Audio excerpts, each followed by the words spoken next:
Ok, então prosseguindo, temos também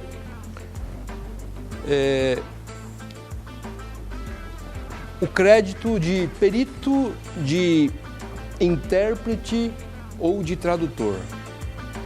CPC, artigo 585, inciso 6.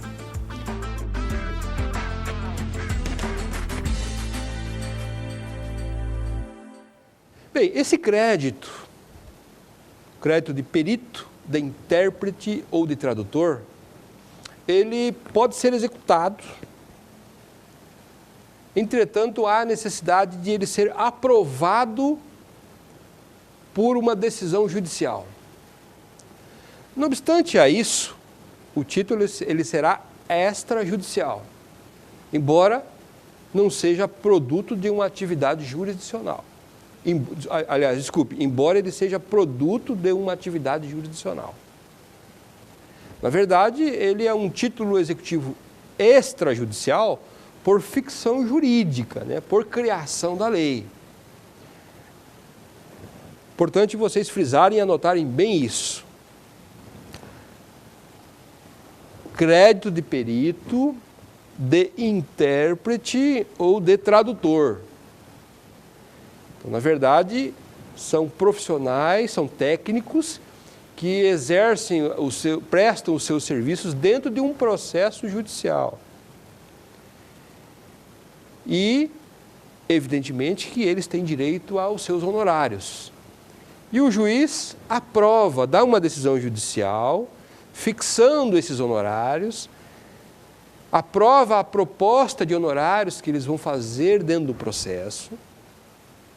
E, se a parte responsável por arcar com esses honorários, ela não executa o pagamento, eles podem, com base nessa decisão judicial, eles podem promover a ação de execução para a cobrança. Podem promover a ação de execução para a cobrança. E aqui, uma curiosidade que eu acho importante vocês anotarem e terem bem em mente. Esse título executivo, embora seja produto de uma atividade jurisdicional, ele é, por ficção jurídica, um título extrajudicial. Ou seja, ele é um título executivo que está elencado no rol, no catálogo de títulos executivos extrajudiciais, embora tenha havido uma intervenção do Poder Judiciário. É uma exceção. E como toda exceção, é importante registrar, é importante anotar. Tudo bem, prosseguindo. Certidão de dívida ativa da Fazenda Pública.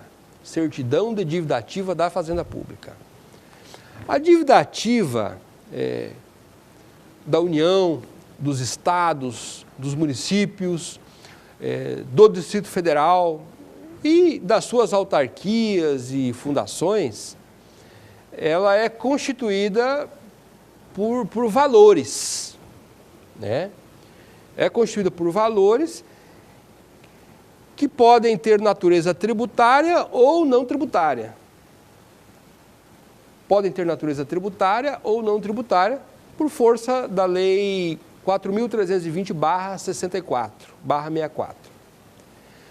Essa dívida, ela compreende, né, além do principal, essa dívida, ela compreende, além do principal, ela compreende também uma atualização monetária, compreende também os juros, compreende também multa de mora e demais encargos que estão previstos em lei. E uma vez escrito o valor, uma vez escrito esses valores na dívida ativa, abre-se aí a possibilidade de um ajuizamento de uma ação de execução fiscal. Então, na verdade, se extrai uma certidão, a chamada certidão da dívida ativa, e essa certidão é um título, né? Que é um título que, na verdade, é um título em que não há participação do devedor, né? É um título que ele é emitido unilateralmente pelo credor, que no caso é a Fazenda Pública. Ok? Então, a Fazenda Pública, ela extrai uma certidão dessa dívida, certo? Que pode ter natureza tributária ou não tributária. E aí, essa certidão é um título que é criado unilateralmente pela Fazenda Pública. E quando eu falo de Fazenda Pública, estou falando ali nos estados, né, nos estados-membros, nos municípios, no Distrito Federal, na União Federal, enfim, e também as autarquias, né, e fundações que foram criadas por esses entes federados. Então, qualquer um deles, né, pode extrair uma certidão aí da sua dívida e promover a ação de execução para a cobrança desses créditos. Muito bem. Para finalizarmos, vamos falar um pouquinho sobre os demais títulos executivos que não estão elencados no artigo 585 do CPC.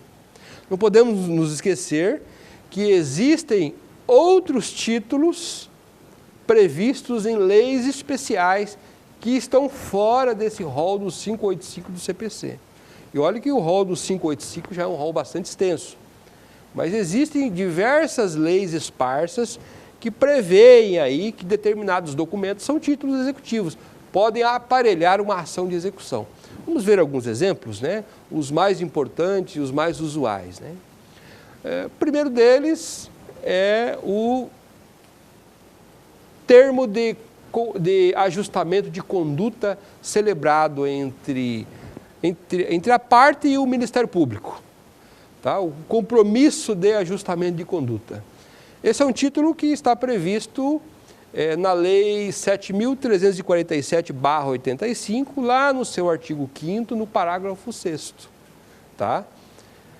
Não podemos nos esquecer que esses títulos, né, todos eles têm que ter como base uma lei.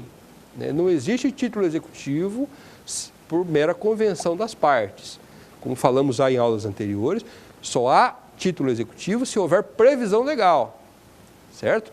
É o princípio da tipicidade que nós comentamos, aliás, é o princípio da taxatividade que nós falamos em aulas anteriores, tá? Um outro título são as decisões proferidas pelos tribunais de contas, né?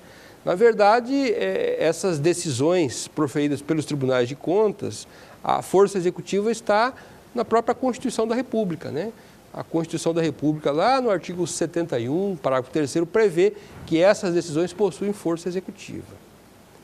Temos também o chamado termo de compromisso de cessação de prática sob investigação do CAD.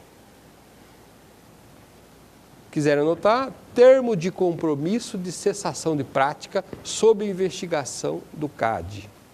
Né? Na verdade, nós temos um sistema de defesa da concorrência, um sistema brasileiro de defesa da concorrência. Né? E o CAD é um órgão fiscalizador. Né? O CAD é um órgão fiscalizador. E esse sistema ele é composto por vários órgãos, inclusive o CAD, e ele é regulamentado pela Lei 12.529/2011. E essa lei, a Lei 12.529/2011, prevê lá no seu artigo 85, no parágrafo 8º, que esses termos de compromisso, esses termos de ajustamento de conduta com o CAD, ele também é um título executivo extrajudicial. Tá? Um outro título que é importante a gente lembrar também é o contrato escrito que estipula honorários de advogado, por força do Estatuto da OAB, né, que está na Lei 8.906/94, prevê lá no seu artigo 24 que o contrato de honorários advocatícios ele é um título executivo extrajudicial, certo? Um outro documento também que caracteriza um título executivo extrajudicial é crédito que decorre de uma alienação fiduciária em garantia.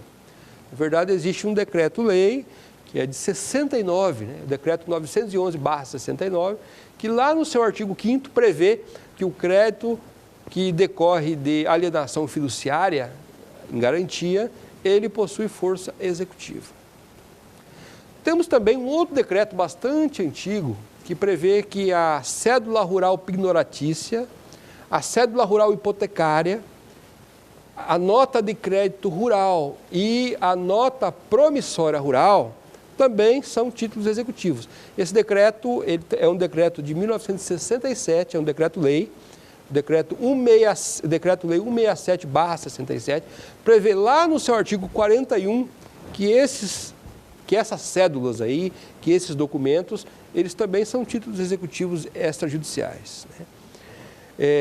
Temos também um outro decreto-lei, um decreto-lei de 1969, que é o decreto-lei 413/69, que prevê lá no seu artigo 41 que a cédula de crédito industrial, a nota de crédito industrial e a cédula industrial pignoratícia também são títulos executivos extrajudiciais. Ok? Bem, pessoal, basicamente, então, esses demais títulos aí que eu citei, eles são títulos executivos por força de lei, né? Alguns bastante criados há muito tempo atrás, mas que ainda se encontram aí em vigor e podem perfeitamente ter força executiva e podem aparelhar qualquer processo de execução. Muito bem, amigos, então, desta forma nós concluímos aí o nosso tema títulos executivos, tá? Então vimos aí todos os títulos judiciais, né? E agora finalizamos aí com o estudo de praticamente todos os títulos executivos extrajudiciais mais importantes que estão previstos todos na nossa legislação processual, ok? Bem, convido a vocês a continuarem comigo aí nas nossas aulas, né? Vamos tratar aí de muitos temas importantes sobre o processo de execução e você é meu convidado, tá? Muito obrigado pela sua atenção.